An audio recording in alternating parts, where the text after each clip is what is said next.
I filmed something in January, which is the second season of Beef, which is the irony of that is I was having a lot of trouble while I was shooting it, and I was like, I don't understand what's happening, and I felt so like tight and small, and that's the point. The point is like I was playing it in miniature, and I did this exercise with this fantastic teacher, and she's like, "Okay, let Victor Frankenstein come back for a moment."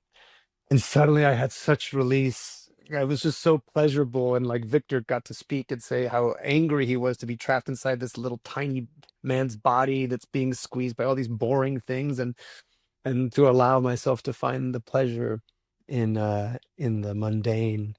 Um, so yeah, it's funny to see those, I think one in the moment it's impossible to see, but looking back, kind of try to draw these little parallels. Yeah, I was gonna ask if it's if it's even something when you're pulled in a direction, is it something you are aware of, or are you just sort of following what feels right, and then it's only in the looking back where you're like, oh, Yeah, there's probably something to play there. yeah, it's definitely only looking back. Although in the moment I was in the midst of doing Frankenstein when Beef came to me and I started talking to Sunny, and out of those conversations, why I fell in love with it, I can now say, well, it's probably because it was also like, oh, a chance to do really something different after quite a few years of playing in like the larger space of expression, end of the expressive spectrum, to like try something I hadn't done in a while.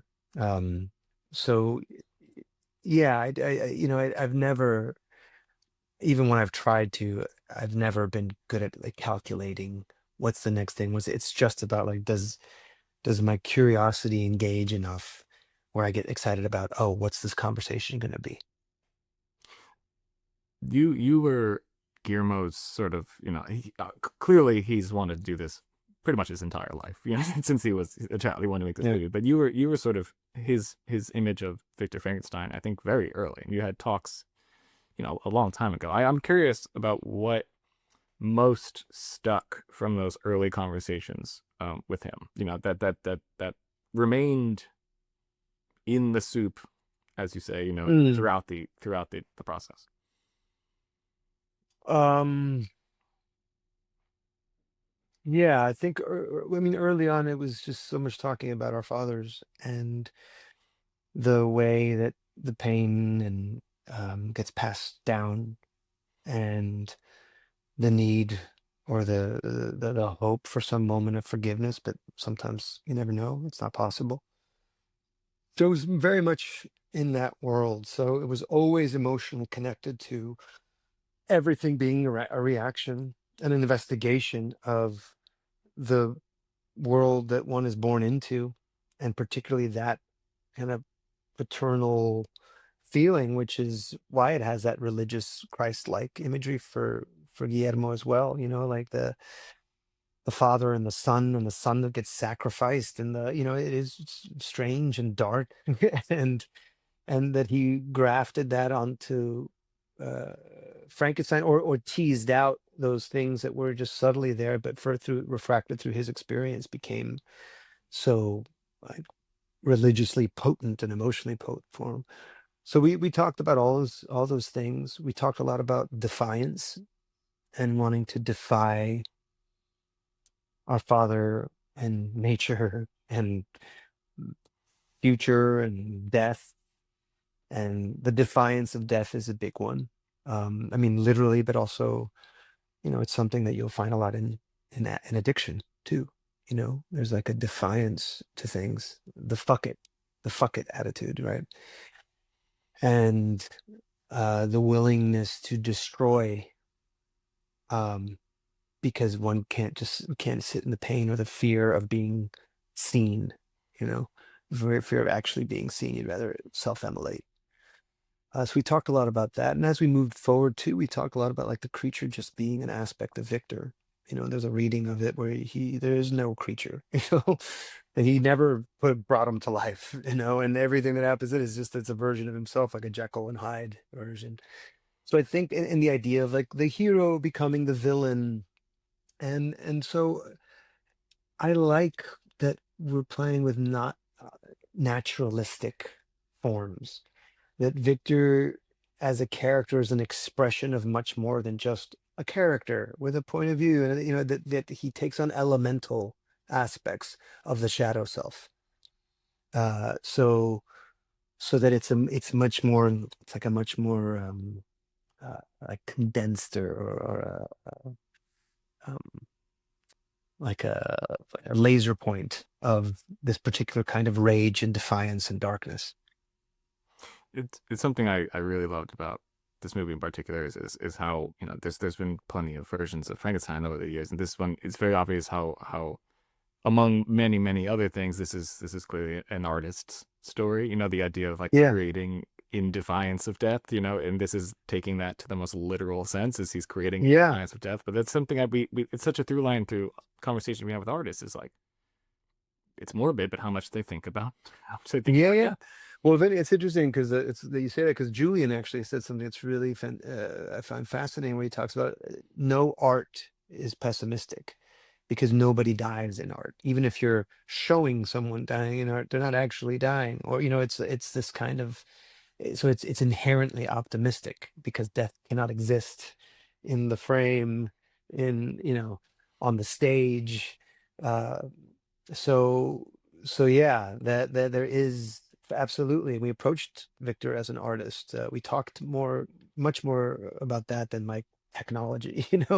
He was he is an artist. He is expressing his rage, m- primarily, uh and uh the way that even the creation scene, is bathed in beautiful light. It's got this waltz going. It's the, and as opposed to being this moment of horror, it's actually the one place where he feels at peace. He knows what to do. Guillermo talked about, it's like when he paints his model figures, is that feeling. Or I can feel that often when I play music or play guitar. It's just this I know how to do. And for the longest time performing, I always thought, I don't know about relationships. I don't know about the world. I don't know how to be a citizen. I don't know how to be. The one thing is, if I have a part, I know how to do that. And if I can figure that out, then everything else doesn't matter. That's what I have to do for the longest time. And that definitely, it helped, with focus in some ways. But I think it's to go back to also like this kind of spiritual link between some of the things.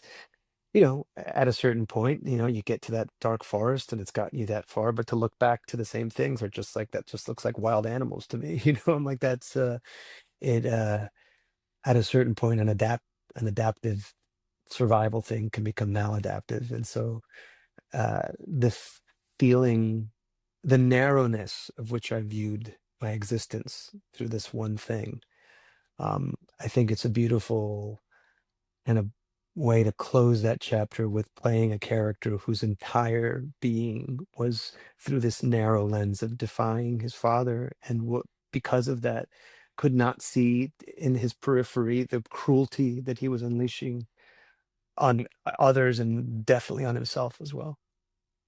So when you have all this stuff, you know, and again, we're talking about like there's a lot of prep work and a lot of things that, you know, that you've done before and applying to this character and conversations with your director and stuff like that.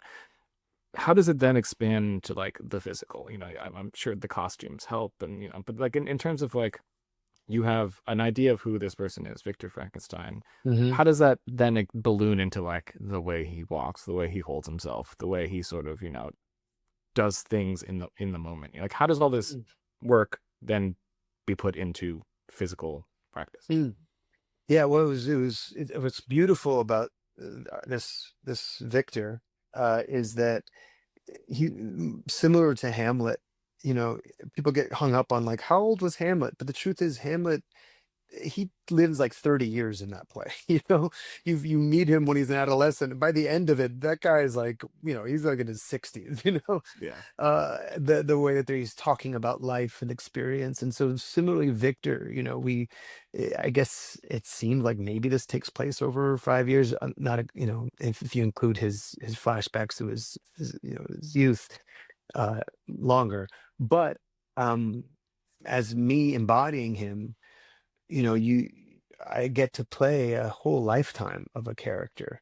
And so the physicality is this beautiful, as Guillermo said, this banquet of me to play with. And his his beautiful kind of visual idea for this, Guillermo's, was as the creature becomes more human, Victor becomes more of a creature.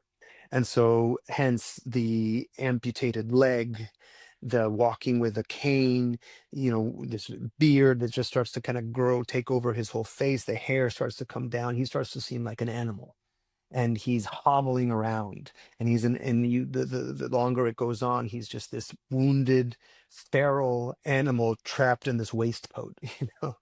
And so one of the first things I did was have to do a scene of me, trekking through the Arctic, and having to figure out how to. And I worked with somebody who had the exact same amputation of below the knee. And we worked a lot on, like, okay, well, how would you do this? This particular kind of prosthetic leg has screws. So you would, and so we would walk through some of that, just to make it more specific.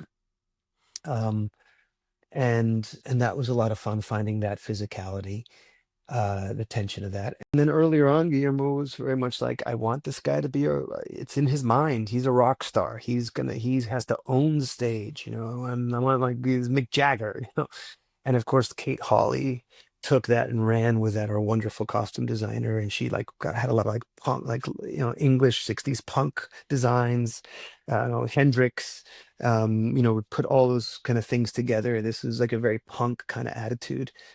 And so Byronic as well, with like that kind of gothic romantic flair, but also with this defiant punk thing. And that helped a lot in the movement. Those little high heel boots, that for me was like, I just started watching a lot of Prince as well, to be like, how does a man move in high heels so well? And watched watched what he was doing, and I even, like, took some mannerisms for certain moments here and there. But again, that was just, and for me it was about pleasure. Like, he was somebody that just was desperate for pleasure at that time in his life, and that fed into it a lot.